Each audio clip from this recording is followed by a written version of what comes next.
Urban FM 104.5. Urban FM 104.5. Vous êtes sur les 104.5 Urban FM, la station urbaine, et vous écoutez le Da Fresh Morning. On est avec Jean-Paul. Jean-Paul, bonjour. Bonjour, la Fresh. Comment va ce matin? Ça va bien. Alors, l'actualité internationale nous emmène où? Bon, aujourd'hui, nous allons revenir sur le rachat de Twitter par Elon Musk.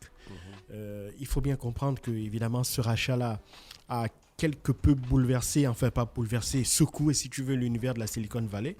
Parce que, évidemment, quand on regarde le moment où Elon Musk a commencé à s'intéresser véritablement à Twitter et le moment où il s'en est emparé, il y a eu un laps de temps très court. Il y a eu à peu près un mois entre ces deux événements-là. Alors, il faut savoir que Elon Musk déjà utilise énormément Twitter, c'est son principal moyen d'expression. Et dans ce réseau social, il est l'un des plus suivis. Hein. Il comptait 86 millions, hein, parce que depuis qu'il a racheté Twitter, son nombre de followers a augmenté. Il est passé de 80 à 86 millions de suiveurs, donc ce qui est quand même énorme. Et il considérait depuis déjà un certain nombre de temps qu'il y avait comme une espèce de musellement de la liberté d'expression des utilisateurs de Twitter. Pourquoi ? Parce que il faut bien comprendre que la différence entre Twitter et les autres réseaux sociaux, c'est que Twitter, c'est d'abord un moyen d'expression qui est adressé aux leaders d'opinion, que ce soit des hommes politiques, que ce soit des hommes d'affaires, que ce soit des leaders religieux, etc. C'est par ce canal-là que ces leaders-là d'opinion s'expriment directement à destination de leur public. Et donc, pour lui, il était totalement inacceptable que, de ce fait, le Twitter, selon Elon Musk, hein, Twitter utilise beaucoup plus ses utilisateurs que ne se mettent au service en réalité de ses utilisateurs.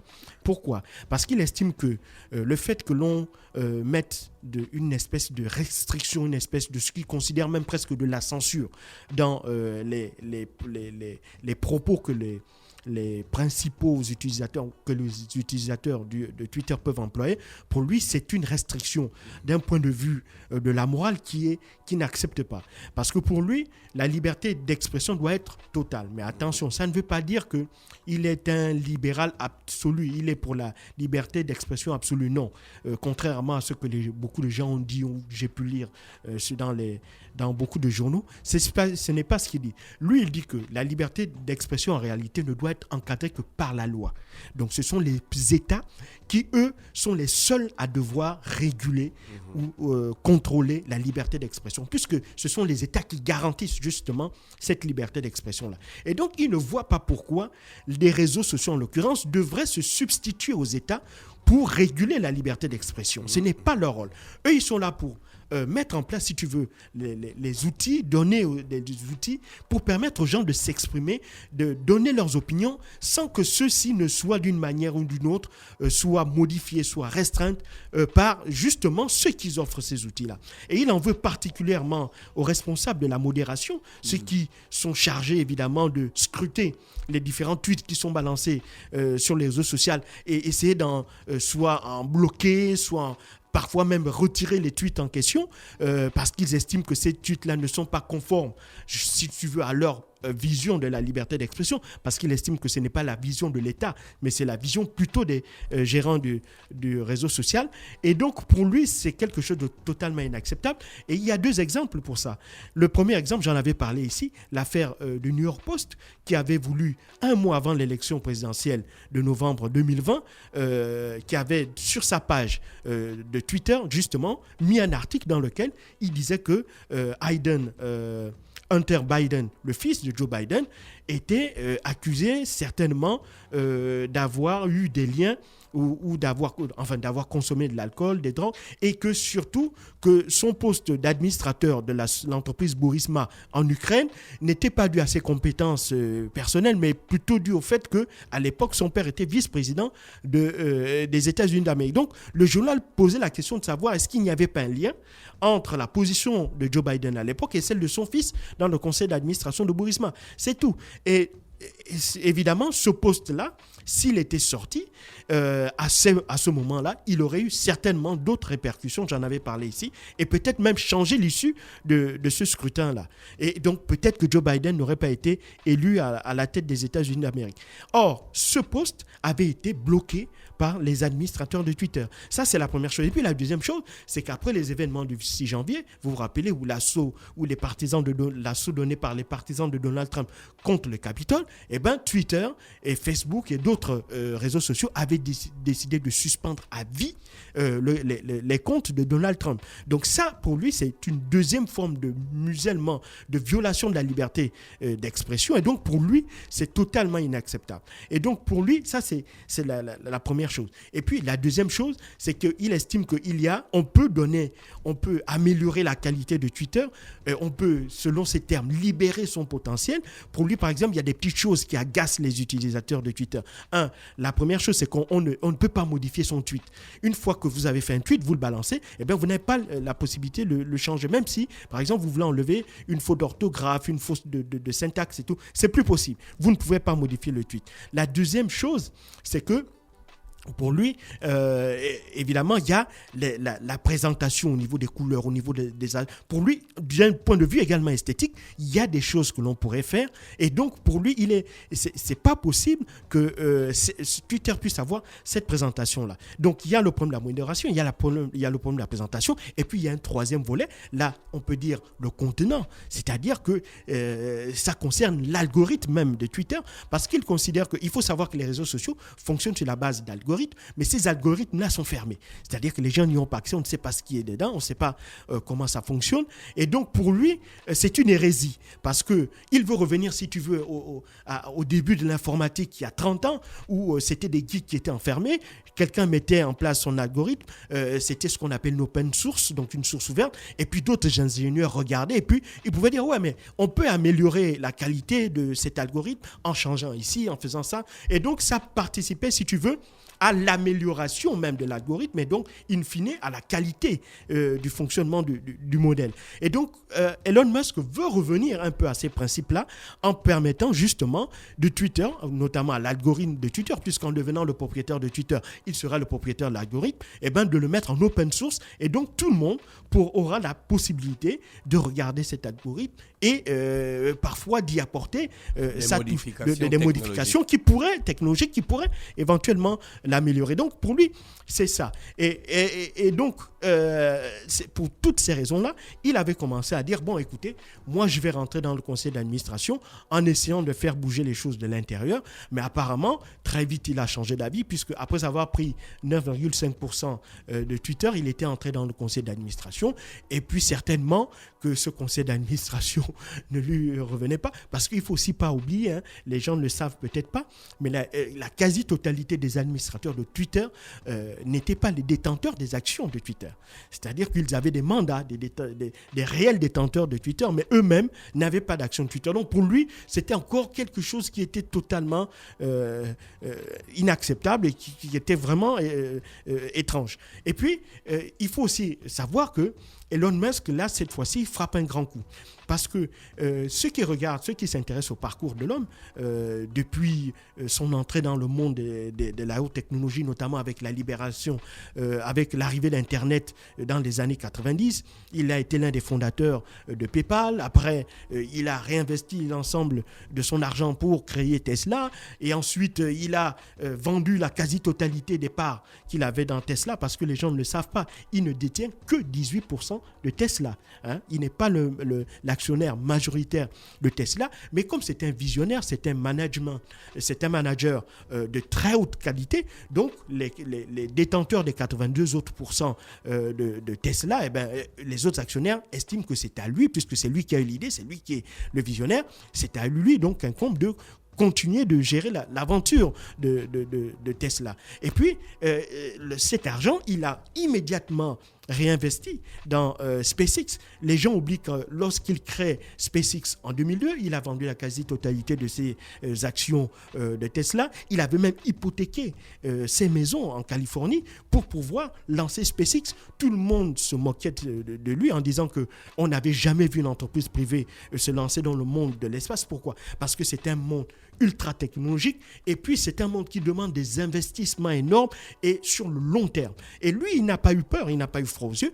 Il a mis la totalité de son argent dans SpaceX et aujourd'hui, c'est la preuve, il est devenu l'homme le plus riche du monde et plus personne ne se moque de lui. Tout ce qu'il dit est pris véritablement au sérieux, au point même où lorsqu'il fait une blague sur une crypto-monnaie, ce qu'on appelle la Dogecoin, qui est une monnaie qui était totalement inconnue, en disant que ce serait bien de l'utiliser aussi. Eh ben, tout le monde a foncé.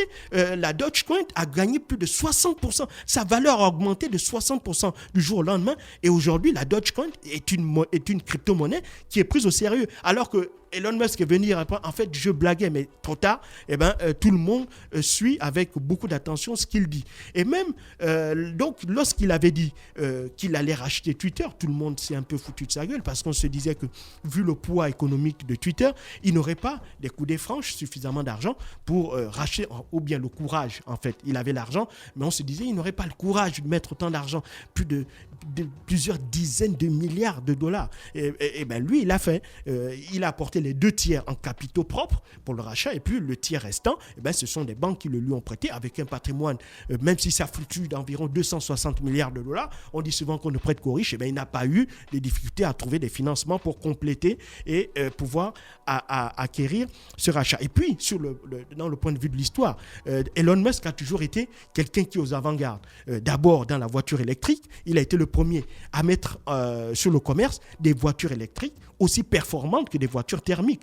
La Tesla, en termes de performance, Tesla n'a rien à envier aux voitures thermiques. Il a notamment développé toute la technologie qui est liée aux batteries et ça, c'est justement le cœur même de l'automobile électrique. Et ensuite, il a pour ce qui concerne Tesla, mise en place pour la première fois des lanceurs réutilisables à l'infini. C'est-à-dire que le lanceur New Shepard, qui sert justement à envoyer la capsule New Dragon dans l'espace, c'est un lanceur, lorsqu'il part, il libère la capsule New Dragon, il revient à son lieu de lancement, à son lieu de départ initial, pour pouvoir être réutilisé. C'est quelque chose même que la NASA n'avait pas réussi à faire. Et donc, ça permet de limiter les coûts de production. Ça permet de faire, beaucoup d'économies sur les coûts de production. Au lieu de refabriquer encore un nouveau lanceur, on peut le réutiliser plusieurs fois comme ça. Et donc, tout ça a permis à Elon Musk de véritablement asseoir son image de manager visionnaire, d'avant-garde dans le monde ultra fermé de ces managers d'entreprises extrêmement technologiques, comme c'est le cas de SpaceX. Et donc aujourd'hui, lorsqu'il a décidé de racheter Twitter, il a fait aussi à titre personnel. En général, des acquisitions de ce genre, ce ne sont pas des individus qui les font, ce sont des entreprises. Or là, il faut bien comprendre, ce n'est pas SpaceX, ce n'est pas Tesla qui ont racheté Twitter. Non, c'est Elon Musk, personne physique, qui rachète un mastodonte de la Silicon Valley. Et donc ça aussi, ça a évidemment suscité quelques remous, quelques peurs, notamment chez certains cadres de Twitter, notamment ceux qui sont en charge de la modération, parce que c'est vers eux essentiellement, premièrement, que Elon Musk a véritablement lancé ses pics parce qu'il estimait que ces modérateurs-là violaient, si tu veux, les principes que je viens d'énoncer, sur le principe de la liberté d'expression, et que cela se faisait au détriment des utilisateurs de Twitter. Et donc, Twitter ne jouait pas le rôle pour lequel en réalité il avait été créé, c'est-à-dire permettre aux gens de pouvoir s'exprimer de manière librement, sous réserve, je le dis encore, de respecter les lois et règlements en vigueur des pays. Donc, maintenant, on va voir ce que ça va donner. On estime, il y a déjà eu évidemment des craintes exprimées par certains cadres de Twitter, même si pour le moment, on sait qu'il y a 2 types de cadres qui s'expriment. Il y en a qui craignent évidemment l'arrivée d'Elon Musk et qui disent peut-être qu'il pourrait partir. Mais ça aussi, il faudrait extrêmement relativiser ces départs-là pour 2 raisons. Premièrement, c'est que le marché de l'emploi, même dans ce domaine-là, actuellement aux États-Unis, c'est un peu compliqué. Cette situation est un peu aggravée par la crise en Ukraine. Donc, partir de Twitter pour aller dans un autre média social, à moins que l'on soit super calé dans son domaine, ça va être difficile de trouver de la place. Et puis, deuxièmement, Elon Musk, en tant que manager, c'est pas un manager tyrannique. La preuve, Tesla fonctionne parfaitement bien. On a SpaceX aussi qui fonctionne bien. Donc, il est clair que les réformes qu'il va mener, ce ne sont pas des réformes qui auront pour but de tuer Twitter ou de mettre une espèce de chape de plomb sur les salariés de Twitter. Encore que quand on regarde la taille de Twitter, c'est une taille vraiment modeste comparée par exemple à Facebook. Twitter, c'est à peu près 7000 employés, ce qui est petit devant devant Facebook, qui en a par exemple 10 fois plus. Donc, évidemment, tout ça fait qu'aujourd'hui, évidemment, il n'a pas encore dit clairement il a déjà donné les grandes lignes de ce qu'il entend faire de Twitter, mais concrètement, il n'a pas encore pris, si tu veux, les rênes de Twitter. Mais ce qui est clair, c'est que cette aventure-là d'Elon Musk dans Twitter va être particulièrement intéressante à suivre, même si ça commence aussi à susciter des inquiétudes chez les autres actionnaires, notamment de Tesla, par exemple. Certains actionnaires de Tesla estiment que Elon Musk, comme n'importe quel être humain, il n'a qu'un cerveau et la journée n'a que 24 heures. Donc déjà, il a des emplois du temps bien chargés avec la gestion de Tesla, de SpaceX, de Neuralink, c'est-à-dire cette autre entreprise-là qui veut concevoir des puces pour les mettre dans les cerveaux et ensuite essayer de contrer éventuellement. En fait, c'est un système qui permet d'être en opposition avec l'intelligence artificielle, parce que Elon Musk a vraiment peur de l'intelligence artificielle. Il y croit vraiment au scénario du style à la Terminator, où les machines pourraient un jour, à cause de l'intelligence artificielle, décider de se rebeller et peut-être essayer de dominer les êtres humains. Donc, il a créé Neuralink et ça aussi, c'est une entreprise qui lui prend énormément de temps. Donc, tout ça laisse dire que, attention, est-ce que si Elon Musk, avec cette acquisition, risque de s'éparpiller encore un peu plus, et ça pourrait avoir peut-être des répercussions sur le management des autres entreprises qu'il a sous sa charge. Eh bien, tout ça, évidemment, reste à voir dans les mois et les années à venir. Merci Jean-Paul avec nous ce matin sur les 104.5 Urban FM, la station urbaine pour l'actualité internationale. On reste connecté dans le Da Fresh Morning. Urban FM 104.5.